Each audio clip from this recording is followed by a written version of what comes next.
இப்படி வராங்க, அவனை ஒரு கை பிடிச்சிக்கிட்டாங்க, இங்கே ஒருத்தன் கை பிடிச்சிட்டான், அந்த வீடியோ கண்டிப்பாக அவன் பார்ப்பான். ஸோ இப்படி பிடிச்சிட்டு வந்தாங்க. என் மேலே கம்ப்ளைண்ட், நான் கம்ப்ளைண்ட் ஆல்ரெடி ரெஜிஸ்டர் பண்ணிட்டேன். என் மேலே அவங்க கம்ப்ளைண்ட் பண்ணாங்க. என்ன கம்ப்ளைண்ட்னா அவங்க வந்து என்ன டெத் த்ரெட்டன்ட்னு சொல்கிறாங்க. டெத் த்ரெட்டன்ட்டா உன்னை கொன்றுவேன் மாதிரி இதுவாக இருக்குது. அது மேபி நமக்கு எதுவும் ஆகலை, பாப்பாக்கு ஏதாவது இன்ஃபெக்ஷன் ஆகிட போகுதுன்னு சொல்லிட்டு அந்த பொருளெல்லாம் வைக்கணும்ன்ட்டு ஆக்சுவலாக ஒரு குடோன் மாதிரி தான் நான் பார்த்தேன். சின்னதாக ஏதாவது ஸ்பேஸ் பார்க்கலான்ட்டு. காட் கிரேஸ், எனக்கான ஒரு லக்ஸரியஸான இடம் இதுதான்.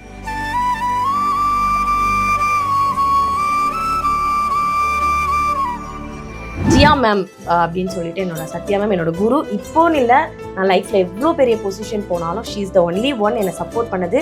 2000 ரூபாய் 3000 ரூபாய்லாம் நான் அவங்ககிட்ட ஃபீஸாக கொடுத்துருக்கேன். என்னோட நிலைமை ஃபுல்லாக அவங்ககிட்ட போய் நான் எக்ஸ்பிளைன் பண்ணிட்டேன்.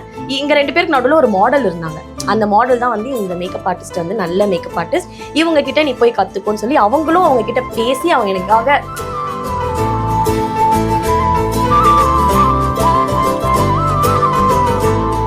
இன்லா என்னோட பாப்பா பார்த்துக்கிறாங்க. நான் இப்போனாலும் நம்பி விட்டுட்டு போவேன்.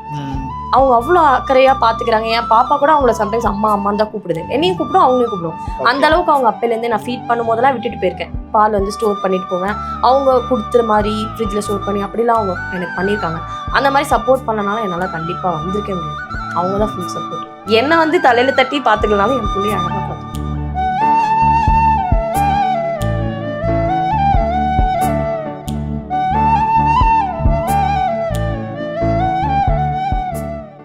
Hi, hello, welcome. இன்னைக்கு நம்ம கூட யார் இருக்காங்கன்னா ரம்யா மேக்கப் ஆர்டிஸ்ட் தான் இருக்காங்க. ஸோ அவங்க லைஃப்பில் என்னென்ன பண்ணாங்க, என்னென்ன மாதிரி ஸ்ட்ரகிள்ஸ்லாம் ஃபேஸ் பண்ணாங்க அப்படிங்கிறத நம்ம கேட்டு தெரிஞ்சுக்கலாம். ஹாய் மேம், வணக்கம். ஹாய், வணக்கம். எப்படி இருக்கீங்க? நல்லா இருக்கேன், சிறப்பாக இருக்கேன். இப்போ எல்லாமே கற்றுக்கிட்டீங்க. ஒரு பிரைடல் மேக்கப்னு உங்களை ஃபஸ்ட்டு புக் பண்ணும்போது உங்களுக்கு எப்படி இருந்தது? யாராவது இல்லை, நீ ஒரு ஆர்டிஸ்ட் இல்லை, இல்ல நீ ஒரு ஆர்டிஸ்ட்னு எனக்கு காமிச்சிட்டா. அது வந்து நான் அப்போ கார்பரேட்ல இருந்தபோது என்னோட டிஎல் இல்லை, அவங்க எஸ்எம்இன்னு ஒரு பொசிஷன் இருக்கும் டிஎல்க்கு கீழே. என்னை நம்பி புக் பண்ணிட்டாங்க. வெறும் 3000 ரூபாய் என்னோட ஃபர்ஸ்ட் மேக்கப்பு அவங்க புக் பண்ணியிருந்தாங்க. நான் ரொம்ப சொதப்பினேன். பயம், ஹேர்லாம் சரியா பண்ண தெரியாது. என்ன பண்ணாலும் நல்லா இருக்குடி, சூப்பரா இருக்குடி, நல்லா பண்ணிட்டடின்னு என்ன சொல்லி அவங்க தான் ஃபர்ஸ்ட் ஊசலி போட்டதே. அவங்களுக்கு பண்ணவும் கொஞ்சம் கான்ஃபிடன்ஸ். அவங்களுக்கு என்ன மேரேஜ் பண்ணீங்களா இல்ல? அவங்க வந்து ஆல்ரெடி குழந்தைலாம் இருக்கு. பிரைட்ஸ்மெய்ட் மேக்கப் அவங்க தம்பி கல்யாணத்துக்கு மணப்பெண்ணுக்கெல்லாம் புக் பண்ணல, அவங்களுக்கு புக் பண்ணிக்கிட்டாங்க. ஏன்னா நான் ஒண்ணுமே இல்லை அப்ப, லேர்னிங் ஃபேஸ். அந்த டைம் ரொம்ப லேர்னிங் ஃபேஸ்ல தான் இருந்தேன். அப்ப அவங்க எனக்கு ஒரு வாய்ப்பு கொடுத்தாங்க. இப்போ நீங்க முன்னாடி ஸ்டார்டிங்ல ஒரு 3000 ரூபாய் வாங்குனீங்க, இப்போ எவ்வளவு வாங்கிட்டு இருக்கீங்க? இப்பதான் எப்படி சொல்றது, இந்த வீடியோ வேற எல்லாருக்கும் அனுப்பணும், எல்லாரும் பார்ப்பாங்க. 10Kல ஸ்டார்ட் ஆகுது ப்ரோ. 10Kல இருந்து ஸ்டார்ட் ஆகுது. நான் 80 அது வரைக்கும் கூட பண்ணியிருக்கேன். பேக்கேஜஸ் வேரிய இருக்கு. 10K கேட்குறவங்களும் 10K பண்ணி தருவேன்.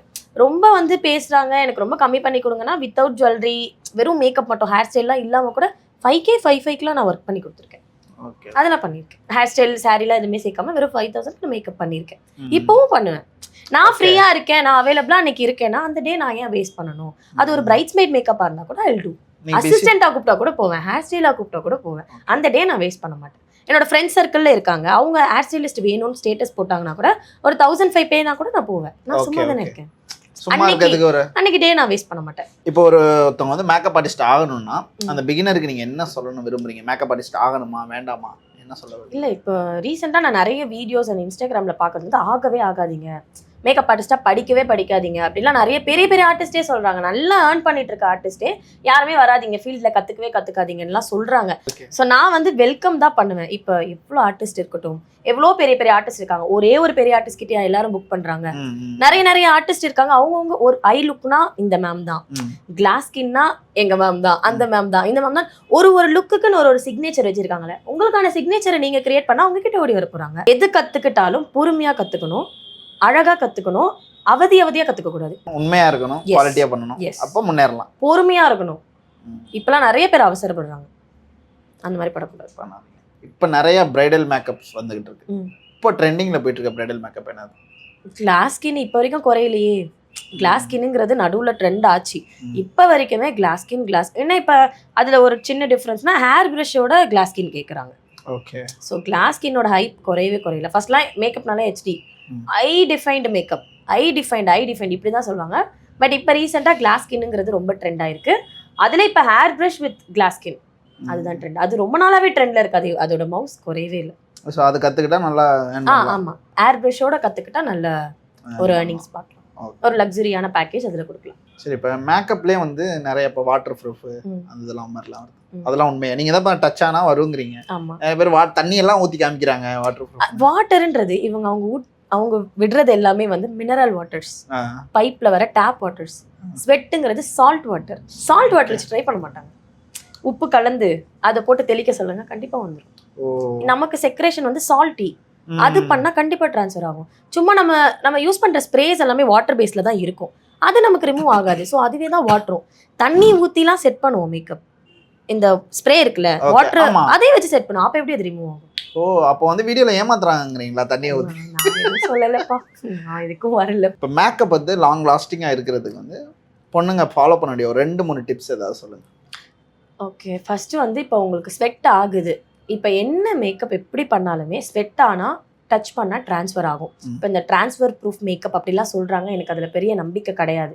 என்னதான் பண்ணாலும் நாங்கள் வந்து டேட்டூ போடலை, ஸ்கின்னை வந்து ஆப்ரேஷன் பண்ணலை, ஒரு லேயர் தான் நாங்கள் போடுறோம். அதுக்கு மேலே இப்போ ஸ்வெட் ஆகுது அப்படின்னா ஆப்வியஸ்லி நீங்கள் டச் பண்ணி இப்படி எடுத்தீங்கன்னா ட்ரான்ஸ்ஃபர் ஆகும். இப்போ எனக்கு ஸ்வெட் ஆகலை, பட் இருந்தாலும் அந்த ஒரு பிசுப்பு அந்த டச் பண்ணால் அது வரும். அதுதான் மேக்கப், என்னதான் நீங்கள் செட் பண்ணாலும். அப்படி பார்த்தா மேக்கப் போவாதுன்னா நம்ம ஆயில் வச்சு எது பண்ணாலுமே போவாது இல்லை. மேக்கப் பண்ணிட்டு லாங் லாஸ்டிங் ஆகுதுன்னா அதையே போட்டுட்டே சுற்றலாம்ல, எப்படினாலும் அது ரிமூவ் ஆகும். ஸோ லாங் லாஸ்டிங்காக ஆகணும்னா ஓரளவுக்கு என்ன பண்ணணும், மேக்கப் ஸ்டார்ட் பண்ணும்போது ஸ்கின் ப்ரிப்பரேஷன் நல்லா பண்ணணும்.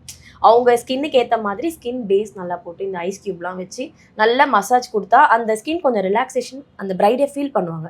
அவங்களும் ஒரு ஹரிபரியாக வந்திருப்பாங்க, அப்பா கிட்ட திட்டு வாங்கிட்டு அம்மா கிட்ட திட்டு வாங்கிட்டு விலைக்கு ஏற்றிட்டு ஓடி வருவாங்க. அப்போ அவங்களுக்கு ஒரு காமாக ஒரு 15 மினிட்ஸ் உட்கார வச்சு நல்ல ஸ்கின் ப்ரிப்பேர் பண்ணி ரிலாக்ஸேஷன் கொடுக்கும்போது இங்கே நல்ல பிளட் ஃப்ளோ இருக்கும். நம்ம இப்போ ஃபேஷியல் எதுக்கு பண்ணுறோம், ஃபேஸ் நல்லா ரிலாக்ஸ் ஆகும், அந்த பிளட் ஃப்ளோ நல்லா நமக்கே தெரியும்.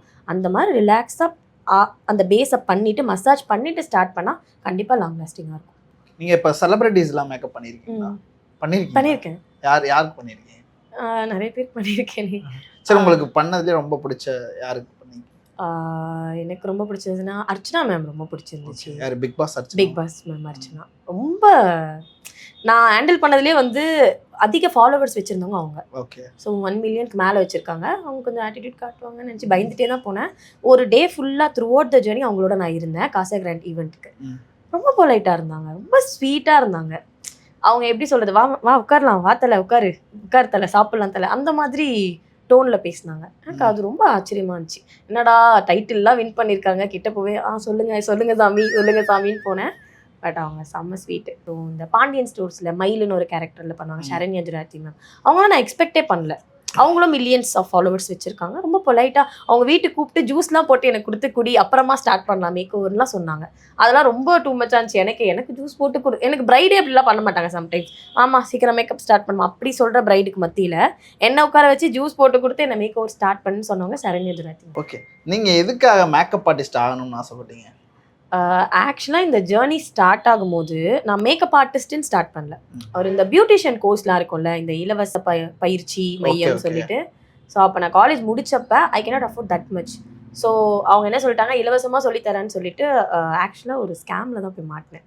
ஸோ போயிட்டு ஒரு ஸ்கேம்ல போய் நான் மாட்டினேன். பெருமையாக சொல்கிறேன், ஏன்னா நான் சனி பகவானின் செல்ல பிள்ளைன்றதுனால எங்கே போனாலும் ஒரு ஆப்ல மாட்டுறதுதான் வந்து என்னோட இயல்பு. நீ எல்லாம் பிறந்ததே ஒரு சாபக்கேடு, முடிஞ்சா இன்னைக்கே போய் செத்துரு.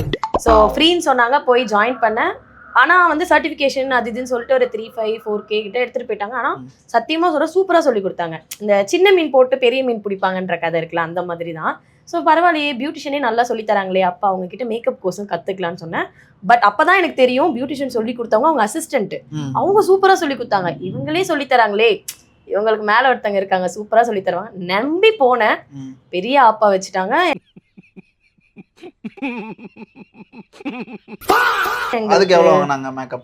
அப்போ வந்து 30,000 சம்திங் கேட்டாங்க. பட் நான் 15,000 தான் பே பண்ணியிருந்தேன். நம்பிக்கை இல்லை, ஆள் பக்கமும் கொஞ்சம் டவுட் இருந்துச்சு. ஸோ 15K பே பண்ணேன். ஒரு வாரம் போயிட்டேன் கிளாஸ்க்கு. எதுவுமே பண்ண மாட்டாங்க. போவோம், அவங்க வீட்டிலேருந்து சூப்பராக சமைச்சு எடுத்துகிட்டு வருவாங்க. செம்ம குக்கு அவங்க. எல்லாருக்கும் வந்து சர்வ் பண்ணுவாங்க, தூங்குவாங்க. ஒரு 3 மணி நேரம் போகும். ஓகே கிளாஸ் முடிச்சு வீட்டுக்கு போங்க சொல்லுவாங்க. தூங்கி எழுந்துச்சு இந்த 100 நாள் வேலையெல்லாம் பாக்குறாங்க. அந்த மாதிரி தான் இருக்கும். அவங்க கிளம்பி போவாங்க, அவங்க செல்ஃபா மேக்கப் போட்டுப்பாங்க. நானே இன்னொரு பொண்ணு ஹேர் ஸ்டைல் சொல்லி தரணும், என்ன உட்கார வச்சு எனக்கு ஹேர் ஸ்டைல் போடுறாங்க. நான் எப்படி பார்ப்பேன் என்ன ஹேர் டூ பண்றாங்க எதுவுமே எனக்கு தெரியாது. ஸோ இதெல்லாம் சொல்லி கொடுத்துட்டு கிளாஸ் முடிஞ்சிருச்சு உங்களுக்கு போர்ட்ஃபோலியோன்ட்டாங்க. மற்றவங்களுக்கு எப்படின்னு தெரியல, எனக்கு வந்து அந்த மணின்றது அப்போ ரொம்ப பெரிய விஷயம். 15,000ன்றது ஒரு 4 மாசம் 5 மாசம் பார்ட் டைம் ஜாப் பண்ற அந்த ஒரு சம்பளம் தான். அசால்ட்டா பார்ட் டைம் ஜாப் பண்ணி நீங்க போய் அத ஜாயின் பண்ணீங்களா? அந்த அப்படிதான் சேர்ந்தேன். நமக்கு வந்து இந்த அம்மா செல்லம் அப்பா செல்லம் அதெல்லாம் எதுவுமே கிடையாது. ஃபேமிலில ஹெல்ப் பண்ணல. நான் தான் பண்ணோம். காலேஜ்ல இருந்து அந்த பார்ட் டைம் ஜாப்ன்றது ஸ்டார்ட் பண்ணிட்டேன். ஒரு ஜெராக்ஸ் கடையில தான் ஒர்க் பண்ணிட்டு இருந்தேன். அப்போ அவ்வளவுதான் டைம் ஸ்பெண்ட் பண்ண முடியும். இன்னொன்று வந்து டியூஷனும் எடுத்துட்டு இருந்தேன், ஹோம் டியூஷன். இந்த கொஞ்சம் ஃபிசிக்கலி சேலஞ்ச் அந்த மாதிரி இருப்பாங்களா, ஏன்னா அவங்களுக்கு தான் நம்ம ஏமாற்ற முடியும். ரொம்பலாம் தெரியாது, மேக்ஸ் எல்லாம் எனக்கு தெரியவே தெரியாது. இங்கிலீஷ் நல்லா பேசுவேன், கிராமர் ஏமாத்த முடியும்னே காசு வாங்கி ஏமாத்த முடியும் நான் நினைச்சேன். எனக்கு தெரியும், எனக்கு நானும் ஒரு டீச்சர் அப்படின்னு அவங்களதான் ஏமாத்த முடியும். எஜுகேஷன் லெவல்ல ஏமாத்திருக்கீங்க. ஆமா, ரொம்ப அவங்க சேட்டை பண்ணுவாங்க, அவங்களெல்லாம் ஹேண்டில் பண்ற மாதிரி இருக்கும். ஒரு அது எப்படி சொல்றது, ஒரு கேர் மாதிரி. அப்பா அம்மா வீட்டுல இல்ல ஒர்க்குக்கு போறாங்கன்னா என்ன பாத்துக்கிற மாதிரி ஒரு டீச்சர், அந்த மாதிரி தான் பண்ணேன். ஏன்னா சத்தியமா மேக்ஸ் வரவே வராது, இங்கிலீஷ் நல்லா வரும், நல்லா இங்கிலீஷ் பேசுவேன். அதை வச்சு நான் டீச்சர்னு நம்ப வச்சுட்டேன். ஸோ அந்த காசெல்லாம் எடுத்துட்டு வந்து இவங்க கிட்ட நம்பி கொடுத்தா அது இன்னமும் மைண்ட்ல எப்படி தெரியுமா இருக்கும், அந்த குண்டு பொம்பளை அவ அடி மட்டும் தனியா தெரிஞ்சுச்சுன்னு ஒரு வடிவேலு டைலாக் சொல்லுவாங்கல்ல, அதே மாதிரி ஆப்புனா ஆப்பு அப்படி ஒரு ஆப்பு போர்ட்ஃபோலியோ வருது, இன்னொரு 15,000 பே பண்ணுங்கன்னு கேட்டுட்டாங்க. நான் 15,000 பே பண்ணதுக்கும் எனக்கு ப்ராப்பரா பில் எதுவுமே கொடுக்கல. நான் என்ன பண்ணேன், அங்கேயே வந்து போராட்டம் பண்ணணும் சொல்லிட்டு எல்லாரையும் கேங் ஃபார்ம் பண்ணி இந்த மாதிரி அவங்க எதுவுமே சொல்லி தரல, அவங்க எனக்கு என்னமோ ஸ்கேம் பண்ண மாதிரி தான் தெரியுது, எதுவுமே கத்து தராம எப்படி நம்ம போயிட்டு நான் மேக்கப் ஆர்டிஸ்ட்னு சொல்ல முடியும், வெறும் சர்டிஃபிகேட் வச்சு நான் என்ன பண்ண முடியும்னு எல்லாருக்கிட்டையும் சொன்னா எல்லாம் பணக்கார விட்டு இல்லைங்க. அப்போ காலேஜ் அப்பா பரவாயில்லக்கா நான் வேற கோர்ஸ் நான் சேர்ந்துக்கிறேன், அந்த கோர்ஸ் சேர்ந்துக்கிறேன், நீ சேருவடா நான் கட்டினதுக்கு நான் ஒய் மீ நான் கட்டினதுக்கு எனக்கு கத்துக்கணும் அப்படின்னு சொன்னா ஒருத்தர் கூட வரல. கிட்டத்தட்ட அந்த கிளாஸ்ல ஒரு 4-5 பேரு, அது பர்சனல் மாதிரி தான் அவங்க சொல்லி கொடுத்தாங்க. ஆக்சுவலா அவங்க ஸ்டூடெண்ட் வரல, அது எனக்கு தெரியல. 4 பேர் தான் பர்சனலா சொல்லி தருவோம், சூப்பரா சொல்லி தருவோம்னு சொன்னாங்க. ஆனா அவங்களை நம்பி ஸ்டூடெண்ட்ஸ் வரலன்றது எனக்கு அப்ப தெரியாது. 4 பேர் தானே, நம்மள மட்டும் தனியா ஃபோக்கஸ் பண்ணுவாங்கன்னு நினைச்சா அப்படின்னு நினைச்சு நான் போனேன். ஆனா செம்ம ஆப்பு வச்சுட்டாங்க. எனக்கு என்ன பண்ணதுன்னா, நான் ஆக்சுவலா ஃபர்ஸ்ட் ஃபைட்டே பண்ணல. ஏன்னா குரு மொத ஆரம்பிக்கிறோம் தெரிஞ்சிருச்சு. அவங்க ஸ்கேமே பண்ணாலும் என்னோட காசு மட்டும் எனக்கு கொடுத்துருங்க, மற்றவங்க எல்லாரும் வந்து ஓகே தான், அவங்க ரீஃபண்ட் கேட்கல, நான் மட்டும் ரீஃபண்ட் கேட்டேன். எனக்கு ரீஃபண்ட் கண்டிப்பா வேணும். நான் அழுதுட்டேன் அவங்க கிட்ட போயிட்டு. ஏன்னா நான் ரொம்ப கஷ்டப்பட்டேன். எனக்கு காலேஜ் போயிட்டு வந்து அங்க வந்து ஸ்போர்ட்ஸ் போவேன், கல்ச்சுரல்ஸ் போவேன், அங்கேயே ஒரு நிறைய ஆக்டிவிட்டீஸ்ல இருப்பேன் எப்பவுமே, மல்டி டேலண்ட் மாதிரி. ஸோ அது முடிச்சுட்டு நான் ஜெராக்ஸ் கடையில் முடிச்சுட்டு போய் டியூஷன் போயிட்டு அதெல்லாம் ரொம்ப கஷ்டம். அப்போ ரொம்ப கஷ்டம் சொல்ல போனா. இப்போ வந்து இருக்கிற லக்ஸுரி அப்போ கிடையாது. அப்போ 5,000 ரூபான்றதே பெரிய விஷயமா இருந்துச்சு. 15,000 ரூபாய் என்ன நாமம் போட பார்க்குறாங்கன்னு சொல்லிட்டு போய் காலெல்லாம் விழுந்துட்டேன். தரவே மாட்டேன் சொல்லிட்டாங்க. நான் வந்து போலீஸ் ஸ்டேஷனில் போய் கம்ப்ளைண்ட் பண்ணிவிட்டு, அப்போ எனக்கு போலீஸ் இதெல்லாம் வந்து பயம். நான் லவ் பண்ணிட்டு இருந்தேன், என்னோட பாய் ஃப்ரெண்ட் இருக்காங்க, அது நின்றுட்டு இருக்காங்க அந்த பையன், என்னோட அவனை தான் கல்யாணம் பண்ணியிருக்கேன். ஸோ அவரு ஒரு சப்போர்ட் பண்ணாரு, போ பார்த்துக்கலாம் நம்ம இருக்கோம் அப்படின்னவும் போயிட்டேன். கம்ப்ளைண்ட்லாம் கொடுத்துட்டேன் தைரியமா. போலீஸ் என்ன பண்ணிட்டாங்க, அவங்க செம்ம சப்போர்ட்டிவா எனக்கு பேசினாங்க. ஆனா அவங்க வந்த பிறகு அப்படியே பெல்ட்டி அடிச்சிட்டாங்க. ஃபுல் அண்ட் ஃபுல் என்ன திட்ட ஆரம்பிச்சிட்டாங்க. இது ட்விஸ்ட்டுக்கு மேல ட்விஸ்டா இருக்கேன்னு சொல்லிட்டு நான் ரொம்ப ஃபைட் பண்ணி, ஆனா ரொம்ப அவங்க பே பண்ணல. பட் 50% ஆஃப் அமௌண்ட் எனக்கு பே பண்ணிட்டாங்க. நான் வாபஸே வாங்க மாட்டேன்னு சொல்லிட்டேன். எனக்கு 50% நீங்க பே பண்ணியே ஆகணும், அப்பதான் நான் வாபஸ் வாங்க, இல்லைன்னா இது எனக்கு கோர்ட்டுக்கு போனா கூட எனக்கு பிரச்சனை இல்லை. அவங்க சொன்னாங்க கோர்ட்டுக்கே நிறைய செலவு பண்ணுமான்ட்டு. இருக்காரு வாங்கி நான் எப்படியாவது நான் கொடுத்துட்றேன். பண்ண தப்பாது தெரியணும், எதுவுமே சொல்லி தரலையே நம்ம இந்த பசங்களுக்கு, எப்படி காசு வாங்குறதுன்னு ஒரு உறுத்தல் இல்லை. நான் சொல்றேன், இப்ப வரைக்கும் அவங்க சொல்லி கொடுத்துட்டு இருக்காங்க. இப்ப வரைக்கும் பசங்க ஏமாறுறாங்க. அவங்க வீடியோஸ் கீழே போனா கமெண்ட்ஸ்லாம் அப்படியே தெரிக்குது. அவங்களுக்கு என்ன நாலேஜ் இருக்கு, இதெல்லாம் வந்து அனலைஸ் ஃபர்ஸ்ட் பண்ணணும். அப்ப எனக்கு தெரியாது, சொல்லித்தராங்க கம்மியா சொல்லித்தராங்க அப்படி. ஏன்னா 1,80,000 வாங்கிட்டு இருக்க டைம்ல அவங்க ஒரு 30-20,000 சொல்லும் போது அஃபோர்டபிள் நினைச்சு 1,80,000 வரையும் வாங்குறாங்க. ஏன் வாங்கல, இப்பெல்லாம் 1 லட்ச ரூபா கிட்ட வாங்குறாங்க. நீங்க இப்ப கத்துக்கிட்டீங்க, நீங்க இவ்வளவு தூரம் வந்துட்டீங்க, நல்லாவே பேக்கப் பண்றீங்க, செலிபிரிட்டிஸ்க்குலாம் பண்ணிருக்கீங்க. நீங்க அந்த மாதிரி கிளாஸ்லாம் எடுக்கிறது இல்லையா? சத்தியமா டைம் இல்லை ஆக்சுவலா. ஏன்னா வந்து நான் ஸ்டுடியோ மெயின்டைன் பண்ணணும். என்கிட்ட காஸ்டியூம் பேஜ் ப்ராப்பரா ஒரு பேஜ் வச்சிருக்கேன், ஜுவல்லரி பேஜ் ப்ராப்பரா ஒன்று வச்சிருக்கேன். இதெல்லாம் வந்து ஃபாலோ பண்றதுக்கே முடியல. I don't have any assistant, எதுவுமே கிடையாது. ஃபுல் அண்ட் ஃபுல் நான் தான் பண்றேன். இது இல்லாம நான் கார்பரேட்லயும் ஒர்க் பண்ணிட்டு இருந்தேன். எங்க போனாலும் லேப்டாப் தான். அந்த பிரைட் கிட்ட பேசிட்டே இருப்பேன், ஓகேமா இப்படியே போயிட்டு இருந்துச்சு ஒரு சர்க்கிள். நான் கார்பரேட்டை வந்து குவிட் பண்ணி 3 months தான் ஆகுது. இப்பதான் நான் குவிட் பண்ணி கம்ப்ளீட்டா இதுல இறங்கணும். பிகாஸ் நான் ஸ்டுடியோ ஸ்பேஸ்னு ஒன்று அரேஞ்ச் பண்ணது இப்பதான். Okay okay. என்னோட வீடு, என்னோட ரூம் வந்து பார்த்தா ரொம்ப சின்னதா இருக்கும். அந்த கட்டில் கீழே வந்து என்னோட காஸ்டியூம் ஒழிச்சு வைக்கிறது, ஜுவல்ல வந்து பீரோக்கு மேல அவ்வளோ டப்பாவா இருக்கும். எல்லாமே வந்து ஒரு ஸ்டஃப்டாவே இருந்தோம். என்னோட ரூமே ஒரு ஸ்டஃப்டா இருக்கும். இவங்க யூஸ் பண்றது அந்த வேர்வை ஸ்மெல் இதெல்லாமே அட்ஜஸ்ட் பண்ணி தான் இருந்தேன். தேங்க் காட் என்னோட பார்ட்னரும் அதை அட்ஜஸ்ட் பண்ணி இருக்கிற மாதிரி இருந்துச்சு. ஏன்னா இப்ப இருக்கிற நிலைமையில எங்களால் வீடு கட்டுற அந்த அளவுலாம் இல்லை. Because I got pregnant. என்னோட பாப்பாவையும் நான் பார்க்கணும். எனக்கு வந்து ஒரு ஜாயிண்ட் ஃபேமிலியா இருந்தால் தான் நமக்கு ஒரு சப்போர்ட் சிஸ்டம் இருக்கும். தனியா போயிட்டு நம்ம பாப்பாவையும் ஹேண்டில் பண்ண முடியாது அப்படின்னு சொல்லிட்டு நாங்க ஜாயிண்ட் ஃபேமிலியாவே இருக்கிறதா முடிவு பண்ணிட்டோம். த்ரூ அவுட் மை ப்ரெக்னன்சியும் இந்த இதெல்லாமே ஸ்டார்ட் பண்ணிட்டே தான் இருந்தேன். இப்போ ஒரு 3 months தான் வந்து நானே யோசிச்சேன், பாப்பாலாம் இருக்கு, இந்த வேர்வை ஸ்மெல்லாம் ஒரு மாதிரி இதுவா இருக்கு, அது மேபி நமக்கு எதுவும் ஆகல, பாப்பாக்கு ஏதாவது இன்ஃபெக்ஷன் ஆகிட போகுதுன்னு சொல்லிட்டு அந்த பொருளெல்லாம் வைக்கணும்ட்டு ஆக்சுவலாக ஒரு குடோன் மாதிரி தான் நான் பார்த்தேன். சின்னதாக ஏதாவது ஸ்பேஸ் பார்க்கலான்ட்டு. காட் கிரேஸ் எனக்கான ஒரு லக்ஸரியஸான இடம் இதுதான். சரி, இப்போ அவங்கள்ட்ட போய் நீங்கள் எதுவுமே கற்றுக்கறல, அப்புறம் எப்படி கற்றுக்கிட்டீங்க மேக்கப்? போலீஸ் ஸ்டேஷன்லாம் முடிஞ்சதும் எல்லாரும் என்ன சொல்லுவாங்க, இவ்வளோ கேஸ் ஆயிடுச்சு, போலீஸ்க்குலாம் போயிட்டேன், இந்த இதை விட்டுரு, இந்த மாதிரிலாம் சொல்லுவாங்க. பட் அப்போ கூட அவங்க என்கிட்ட ஒரு வார்த்தை சொன்னாங்க. அதுக்காக மட்டும்தான் நான் மேக்கப் கற்றுக்கிட்டேன். நான் சீரியஸாக சொல்கிறேன், இதுக்காக மட்டும்தான் நான் மேக்கப் கற்றுக்கணும்னு ஒரு வெறியாகவே இருந்தேன். அவங்க என்ன சொன்னாங்கன்னா, ஒரு குரு என்னை வந்து இப்படி நிற்க வச்சுட்ட, ஒரு போலீஸ் ஸ்டேஷன் வந்து நிற்க வச்சுட்டு, நான் அப்போயும் அழுதுகிட்டே தான் இருக்கேன். அவங்க மேலே எனக்கு பயம் தான், அவங்கள பார்த்தா எனக்கு பயமாக இருக்கும். ஸோ அவங்க என்ன சொல்லிட்டாங்கன்னா, ஒரு குருவே இப்படி நீ நிற்க வச்சிட்டல, நீ வந்து பெரிய ஆள் ஆக மாட்ட, உனக்கு மேக்கப்பில் நீ வந்து ஒன்றுமே இல்லாமல் போயிடுவ, என்னால் கற்றுக்கவே முடியாதுன்னு அவங்க சொன்னாங்க. அன்னைக்கு நைட் நான் போய் செம்மையாக அழுதேன். என்னை அவங்க அப்படி பேசிட்டாங்களேன்றதுக்கு தான் நான் அழுதேன். எனக்கு வந்து இந்த மொக்கை வாங்கினது, போலீஸ் வந்து என்னை திட்டினது, நம்ம மாஸ்காட்லாம் நினச்சி நம்ம பல்ப் வாங்கிட்டு வந்துட்டோம், அதெல்லாம் நினச்சி நான் அழவே இல்லை. அவங்க என்னை பார்த்து எப்படி அந்த வார்த்தை சொல்லலாம், ஏன்னா அவங்களுக்கே மேக்கப் தெரியாது. கரெக்ட் தானே, அவங்களுக்கு மேக்கப் தெரிஞ்சா அவங்க எனக்கு சொல்லி கொடுத்துருப்பாங்க. நான் போலீஸ் ஸ்டேஷன் போயிருக்கவே மாட்டேன். உங்களுக்கே மேக்கப் தெரியாது, நீங்க எப்படி என்ன சொல்வீங்கன்னு சொல்லிட்டு நான் நைட்டெல்லாம் உட்காந்து சர்ச் பண்ணி ஜியா மேம் அப்படின்னு சொல்லிட்டு என்னோட சத்யா மேம் என்னோட குரு. இப்போன்னு இல்லை, நான் லைஃப்ல எவ்வளோ பெரிய பொசிஷன் போனாலும் she is the only one என்னை சப்போர்ட் பண்ணது. 2000 ரூபாய் 3000 ரூபாய்லாம் நான் அவங்ககிட்ட ஃபீஸாக கொடுத்துருக்கேன். என்னோட நிலைமை ஃபுல்லா அவங்க கிட்ட போய் நான் எக்ஸ்பிளைன் பண்ணிட்டேன். இங்க 2 பேருக்கு நடுவில் ஒரு மாடல் இருந்தாங்க. அந்த மாடல் தான் வந்து இந்த மேக்கப் ஆர்டிஸ்ட் வந்து நல்ல மேக்கப் ஆர்டிஸ்ட், இவங்க கிட்ட நீ போய் கத்துக்கோன்னு சொல்லி அவங்களும் அவங்க கிட்ட பேசி அவங்க எனக்காக ஃபீஸ்லாம் ரொம்ப கம்மி பண்ணாங்க. அவங்களும் ரொம்ப அஃபோர்டபுளா தான் அப்ப வாங்கினாங்க. சத்தியமா சொல்றேன், 2000 ரூபாய் 3000 ரூபாய் அவ்வளவுதான் கொடுப்பேன். என்னோட கோர்ஸ் முடிஞ்சிருச்சு, போர்ட்ஃபோலியோலாம் முடிஞ்சிருச்சு. முடிஞ்சு 10 மாசம் வரைக்கும் நான் ஃபீஸ் கட்டிட்டே இருந்தேன். எனக்கு கேட்கவே இல்லை, ஃபீஸ் ஏன் கொடுக்கவே இல்லை இவ்வளோ நாள்னு அவங்க எனக்கு கேட்டதே கிடையாது. She is the best. சத்தியமா அவங்க இல்லைன்னா நான் இங்க இல்லை. அதே மாதிரி இந்த ஸ்டுடியோ ஓபன் பண்ணி வச்சதும் எங்க மேம் தான். சென்டிமெண்டா அவங்க தான் வந்து ஓபன் பண்ணாங்க, அவங்க தான் ரிப்பன் கட் பண்ணாங்க, பூஜை போட்டது அவங்க தான், விளக்கேத்துனது அவங்க தான். என் வாழ்க்கையிலே விளக்கேத்திட்டீங்க, இங்கேயும் விளக்கேத்திருங்கன்னு சொல்லிட்டு. இப்போ நீங்க நிறைய இடத்துல மேக்கப் பண்ணியிருப்பீங்க, உங்களுக்கு மறக்க முடியாத ஒரு பாசிட்டிவான ஒரு கிளைண்ட் நடந்த ஒரு சம்பவம் ஏதாவது இருக்கா? இருக்கு. எனக்கு ஆக்சுவலாக கிளைண்ட் பேர்லாம் மறந்துருச்சு. அவங்க வந்து மேக் ஓவரே பண்ணதில்லை. ஆரம்பத்துலேயே ரொம்ப பயந்துக்கிட்டே இருந்தாங்க. நான் மேக்கப் பண்ண போகிறேன் ஃபஸ்ட் டைம், எனக்கு நானாக இருக்கணும் அப்படின்னு ரொம்ப ரெஃபர் பண்ணியிருந்தாங்க. அப்போ ட்ரையல் அதெல்லாம் கிடையாது ஸ்டார்டிங்கில். ஸோ ட்ரையல் இல்லாமலே அவங்க என்னை புக் பண்ணாங்க. ஸோ அன்னைக்கு மேக்கப்லாம் முடிஞ்சிருச்சு. அவங்க வீட்டில் இருக்கிறவங்க எல்லாரும் கிளம்பிட்டாங்க. அவங்க அப்பா மட்டும் வெயிட் பண்ணார். மேபி அவருக்கு வேறு ஏதாவது ஒர்க் இருக்கலாம். அப்போ நான் வெளியில் வந்தப்போ என்னை வந்து இப்படி கை கொடுத்தாரு. என் பொண்ணை வந்து அது வந்து ஒரு வேலை மேக்கப் பண்ணி தான் அழகா இருக்காங்கன்னு சொல்லலை, பட் அது பண்ணதும் என் பொண்ணு எனக்கு வந்து ரொம்ப ஒரு டிஃப்ரெண்டா தெரியுறாங்க, எனக்கு வந்து ஒரு தேவதை மாதிரி, அந்த வார்த்தை அவங்க சொன்னாங்க. என்னைக்கும் இல்லாம என் பொண்ணு இன்னைக்கு வந்து ரெக்க மட்டும் தாமா இல்லைன்னு அந்த டைலாக் அவர் அப்பயே சொன்னாரு. தேவதை மாதிரி இருக்காங்க. மேபி அவரு அந்த பொண்ணை கல்யாண கோலத்துல பார்த்ததுல ஒரு எமோஷன்ல கூட அவர் அப்படி சொல்லியிருக்கலாம். அது எனக்கு ரெக்க வந்துருச்சு, பாரு மேல பாரு அப்படின்னு நடந்துட்டு இருந்தேன். ஓகே, இப்போ நீங்க பண்ண நிறைய மேக்கப்ஸ்ல நெகட்டிவா சில கிளைண்ட் திட்டிருப்பாங்க நிறைய, இல்ல அந்த மாதிரி ஏதாவது மறக்க முடியாத இல்ல ப்ரோ? என்ன வந்து யாரும் திட்டினதுலாம் கிடையாது, நம்ம திட்டாம இருந்தா போதும். ஏமாத்திருப்பாங்க காசு கொடுக்காம. பயங்கரமா ப்ரோ, யாருக்குமே இந்த மாதிரி நடக்கவே கூடாது. ஒரு மேக்கப் ஆர்டிஸ்ட் எந்த ஃபீல்டுல இருந்தாலுமே இப்படி ஒரு கிளைண்ட்டை ஃபேஸ் பண்ணவே கூடாது. ஸோ ஒரு பிரைடு என்னை புக் பண்ணிட்டாங்க. அவங்க ஆக்சுவலா எனக்கு ஆஃபீஸ் கொலீக், ஒரு டீம் கீழே 4 குரூப் இருக்கும்ல, அதுல ஒரு குரூப் அவங்க என்னோட ஆஃபீஸ் கொலீக் தான். அவங்க மீட்டிங்ல எல்லாம் மீட் பண்ணுவோம்.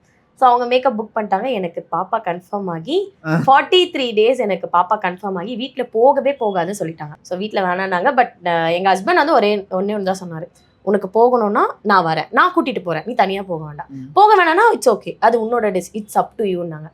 அப்போ வந்து எனக்கு போகணும்னு தோணுச்சு. நான் பண்ணுறேன், என்னால் பண்ண முடியும், மேக்கப் தானே, நம்ம என்ன குனிஞ்சு நிமிந்தா பண்ண போகிறோம், நம்ம இது பண்ணலான்னு சொல்லிட்டு நான் போயிட்டேன். மேக்கப்லாம் பண்ணி முடிச்சாச்சு. மேக்கப் பிடிச்சிருக்குன்னு அவங்க ஆனஸ்ட்டாக சொல்லிட்டாங்க. கல்யாணம் பொண்ணு சொல்லிட்டாங்க, மாப்பிள்ளையும் சொல்லிட்டாங்க. பேமெண்ட் கேட்டேன், வீட்டுக்கு போங்க ஜிபே பண்ணுறேன்னு சொல்லிட்டாங்க. ரொம்ப கம்மியான ஒரு பேமெண்ட். அப்போ 2 ஈவெண்ட் சேர்த்து ஒரு 15,000 சம்திங் அவங்க பே பண்ண. எல்லாருமே ரெடி ஆனாங்க. அந்த கல்யாண பொண்ணு இல்லாம தங்கச்சி மாப்பிள்ளை தம்பி, ஒரு பொண்ணு திடீர்னு வந்து புடவை கட்டி விழுந்து, ஒரு பொண்ணு வந்து கொண்டை போட்டு விழுந்து, எல்லாமே ரெடி பண்ணாங்க. நான் பக்காவா என்னென்ன ஒர்க் பண்ணுன்றதை மென்ஷன் பண்ணி அவங்களுக்கு நான் சென்ட் பண்ணிட்டேன். அப்ப நல்லா இருக்குன்னு சொன்ன பையன் 3 நாளா பேமெண்ட்டே போடல. 4வது நாள் என்னடா ஆச்சு, தெரிஞ்ச பையன், என்னடா ஆச்சு, என்னடா பே பண்ணல அப்படின்னு கேட்கவும், இல்ல எங்க வீட்டுல யாருக்கும் மேக்கப்பே பிடிக்கலன்னு சொல்லிட்டாங்க, சுத்தமா பிடிக்கலன்ட்டாங்க, எனக்கு காசு கொடுக்கவே மனசு இல்லை. அப்ப இருந்த ஃப்ரஸ்ட்ரேஷன்ல என்ன சொல்லிட்டேன், நான் பிரெக்னன்சில இருந்து வந்து பண்ணேன், அதை வந்து நான் ஒரு ரீசனா சொல்ல, பட் எனக்கு தெரியும் என் ஒர்க் நல்லா இருந்துச்சுன்னு சொல்லிட்டு. அப்ப நீ நல்லா இருக்கு நீ சொன்னி, அந்த வீடியோ என்கிட்ட இருக்கு, மேக்கப் எப்படி இருக்கு கேட்கும்போது, என் பொண்ணு சூப்பரா இருக்கான்னு அந்த வீடியோ ரெக்கார்டு என்கிட்ட இருக்கு. பட் அவன் வந்து நல்லா இல்லைன்னு சொல்லிட்டான். எனக்கு என்ன பண்ணதுல காசு வேணான்னு சொல்லிட்டேன். எனக்கு அவ்வளோ கஷ்டப்பட்டு பண்ண எனக்கு காசு வேணான்ட்டு. அப்புறம் வந்து அப்போ எனக்கு கொஞ்சம் இந்த ப்ரெக்னன்சி ஸ்கேன் இதெல்லாம் தேவைப்படுச்சு. அப்போ நான் வந்து என்ன பண்ணேன், கால் பண்ணி ஏதாவது ஒரு பாதி அமௌண்ட்டாவது எனக்கு சென்ட் பண்ணலாமே, நான் ஒர்க் பண்ணதுக்கான காசு தானே கேட்குறேன், நான் சும்மா சொல்லுவேன் எனக்கு வேணான்ட்டு, நீ அப்படியே வேணான்னு எப்படி விடுவேன், ஒரு பாதி அமௌண்ட்டாவது எனக்கு சென்ட் பண்ணலாமே, உன் ஒய்ஃப்காக தான் நான் ஒர்க் பண்ணேன்னா என்னால் பே பண்ணவே முடியாதுன்னு சொல்லிட்டாங்க பையன். ஸோ அப்போ என்ன பண்ணேன், அப்போ எனக்கு ரொம்ப கோவம் வந்துச்சு. நான் ப்ரெக்னெண்ட்டாக வேற இருந்தேன். ஸோ எங்கள் வீட்டில் யாருக்குமே தெரியாது நான் ஸ்கேனுக்கு போகிறேன்னு சொல்லிட்டு நான் போலீஸ் ஸ்டேஷன் போயிட்டேன். ஏன்னா ஆல்ரெடி நம்ம போலீஸ் ஸ்டேஷன் போயிருக்கோம், அந்த எக்ஸ்பீரியன்ஸ் இருக்கு, அதனால மறுபடியும் போகிறோம் அப்படின்னு. ஆனா அதுதான் ஒரு ஆப்பு. என்னோட வீட்டுக்கிட்ட நான் போனா இது வந்து எங்க நடந்ததோ பிரச்சனை நடந்ததோ அங்க போகணும்னு சொல்லிட்டாங்க. அப்ப என் ஃப்ரெண்டு கால் பண்ணி, என் ஃப்ரெண்டு தான் என்ன கார்ல கூட்டிட்டு போய், எங்க வீட்டுல யாருக்குமே தெரியாது, சத்தியமா விட மாட்டாங்க, என்ன மேக்கப்கே விடல. நீ போலீஸ் ஸ்டேஷன் போற, ஃபர்ஸ்ட் வயித்துல பாப்பா வச்சு நீ போலீஸ் ஸ்டேஷன் போறேன்னா ஹார்ட் பீட்டே ஸ்டார்ட் ஆகல நான் போலீஸ் ஸ்டேஷன் போகும்போது. ஏன்னா 50 days பிளஸ் தான் ஹார்ட் பீட்டே ஸ்டார்ட் ஆகும். அது வரைக்கும் ஆனால் டபுள் கோட்லாம் காட்டிச்சு, நான் பிரெக்னென்ட் ப்ரூவ் ஆயிடுச்சு. டாக்டர் வந்து கன்ஃபார்ம் பண்ணிட்டாங்க. பட் ஹார்ட் பீட்லாம் ஸ்டார்ட் ஆனால் கொஞ்சம் பெட் ரெஸ்ட் எடுக்கிறோம் சொன்னாங்க. பட் நான் கேட்கல. அந்த போலீஸ் ஸ்டேஷன் போகவும் அந்த பையன் வந்துட்டான். எனக்கு என்ன காமெடினா, நான் ப்ரெக்னென்ட்டு, அந்த பையன் இப்படி இருக்கானா, இங்கே ஒரு அட்வொகேட்டு, அந்த போஸ் எனக்கு இன்னும் ஞாபகம் இருக்கு. இப்படி வராங்க, அவனை ஒரு கை பிடிச்சிக்கிட்டாங்க, இங்கே ஒருத்தன் கை பிடிச்சிட்டான். அந்த வீடியோ கண்டிப்பாக அவன் பார்ப்பான். ஸோ இப்படி பிடிச்சிட்டு வந்தாங்க. என் மேலே கம்ப்ளைண்ட்டு, நான் கம்ப்ளைண்ட் ஆல்ரெடி ரெஜிஸ்டர் பண்ணிட்டேன். என் மேலே அவங்க கம்ப்ளைண்ட் பண்ணாங்க. என்ன கம்ப்ளைண்ட்னா, அவங்க வந்து என்ன டெத் த்ரெட்டன்ட்னு சொல்கிறாங்க. டெத் த்ரெட்டன்ட்டா உன்னை கொன்றுவேன். நான் மிரட்டினேன். நான் பள்ளி மிட்டாய் சாப்பிட்டு வீட்டில் உட்காந்துட்டு இருக்காளு, நான் மிரட்டினே சொல்லிட்டு அவங்க எனக்கு சிரிப்பு, சத்தியமா சிரிச்சிட்டேன். போயிட்டு அந்த கம்ப்ளைண்ட் படிச்சு பார்க்குறேன், எனக்கு சிரிப்பா இருந்துச்சு. ஏன்னா எனக்கு தெரியும் உன்னால இதை ப்ரூவ் பண்ணவே முடியாது, ஏன்னா அது நடக்கவே இல்லை. நீ பொய்ய கான்ஃபிடென்ட்டாக சொல்கிறேன், நான் உண்மையை தானே சொல்லியிருக்கேன், நான் ரொம்ப கான்ஃபிடென்ட்டாக இருந்தேன். சத்தியமாக அங்கே இருக்கிற எல்லா போலீஸும் எனக்கு சப்போர்ட் பண்ணாங்க.